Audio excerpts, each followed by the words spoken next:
Hi guys, Don here. I want to talk this morning about the uncomfortableness of marketing.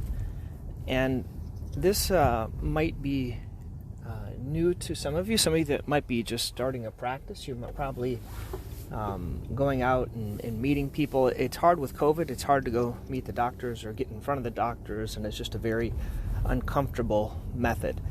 And so I just want to share that if you're doing this, we're all kind of in the same boat. I know when I first started in practice about over 10 years ago now, that's what I had to do. I had to go out and meet all the doctors. You can't just kind of sit in your little office, not being busy and kind of waiting for patients to come in. You tend to have to do it in the beginning, and you may do it a little bit less later on. But the hustle is really what's good. And as we try to automate things, I think you can try to automate this as much as possible. I've interviewed Lorcan, who's probably listening to this, and he has a wonderful way. He kind of calls it like a thermostat that he can turn up and down, and by using Google AdWords in terms of getting certain patients. For example, for plantar fasciitis, I would really look at his Achilles site, and he does a great job with kind of toning it up and toning it down. And if you know how to do AdWords, and if you can do that, which I think you should, I think that's great. For, what do they call it, the bootstrappers here, or the, those that just want to get patients in the door. And sometimes you wonder, we kind of get lazy, frankly.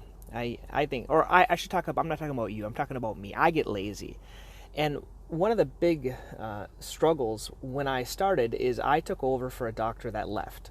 So there was a doctor, and he was there for about, I think 6 or 7 years, and he left, I finished in July, he left in October, and then I started right away. And there was a problem with that, and if I could do it again, I probably would have liked to have started on my own without having the patients, because when you're fed directly, you really don't have any fire in the belly to go get patients. When everything is fed to you, you don't have to do anything, and it makes you a little bit lazy. And in the beginning, I was just super busy because it was just me and my now partner, and I was really busy, and that's great. But I had an opportunity. I went and met the doctors, but I didn't really have a need to go out and build my practice. I didn't, because I was just getting all the patients from the office. And it was a good thing, but it was also a struggle, because as we started to hire other doctors, then it kind of dilutes things, and you really don't have a system in place to get new patients in. So I'm just sharing, this might be a similar situation for some of you. And now, as we have 4 doctors, we have one kind of workhorse doctor, which is my partner. He's just super booked out, and all of us were busy, but we're trying to get the younger ones a little bit busier. And we have to kind of go back to the basics of getting patients in the door, and without doing just like an AdWords campaign. So what I want to talk to you about is the uncomfortable feeling, twofold. One, because it's COVID and we're not used to seeing people, but also of getting in front of people. And I think there's a certain generation that's starting right now that doesn't know how to interact. So all they know how to interact is with like text message or email. But where real relationships and referral sources are made is getting to meet people and making friends. Ultimately, that's the key. They have to, as we learned, I used to be in B&I, they talk about you have to know, like, and trust the person. And ultimately, that's it.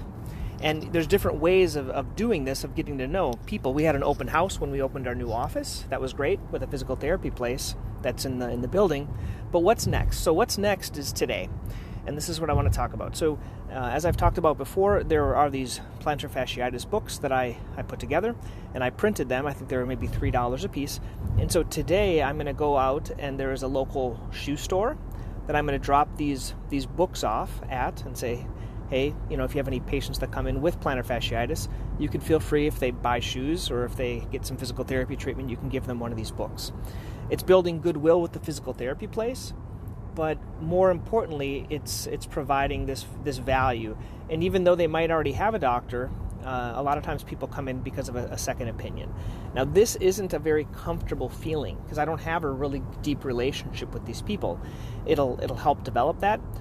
What are the other ways of doing it? Well, the other ways are just sending it in the mail, but it's probably just going to be trashed because they don't really see the value of it. I could send them a PDF, which I've tried in the past. You can do like a PDF download.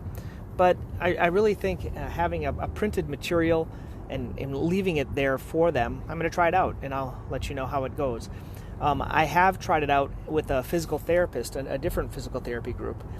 And she told me, I'm taking pictures of the book and sending it to my patients. And I said, well, I might as well just give you some more books. And then I'm still trying to figure out what's going to be the follow-up process, if I'm going to email them once a month, or if they're going to tell me, or if there's a way I can outsource this to someone else. The process was pretty easy for doing the book and giving it out, so I'll keep you guys informed. But, regardless, it's kind of an uncomfortable process of doing this. I would encourage you to do it. It's always good. I know I was listening to Earl Nightingale. He's got a couple of good books, and one of them is he's talking about you have to do something that's uncomfortable every single day. I don't know if you've thought about that, but I think we kind of get stuck in our comfort zones, and kind of doing something that makes you feel uncomfortable tends to have a pretty good result. So try to do that today, okay? Once again, go to Podiatry Practice Mastery. There's a lot of good resources on there. If you sign in, we're doing it that way, and you'll get my weekly newsletter. I'm trying that. It should be going out today. I think this e-newsletter I'm doing. I'd like to know feedback. Please send me an email, don@podiatrypracticemastery.com. Also, if you want to tell me your experience or you want to chat about this that might help other doctors, let me know. Okay, have a great day.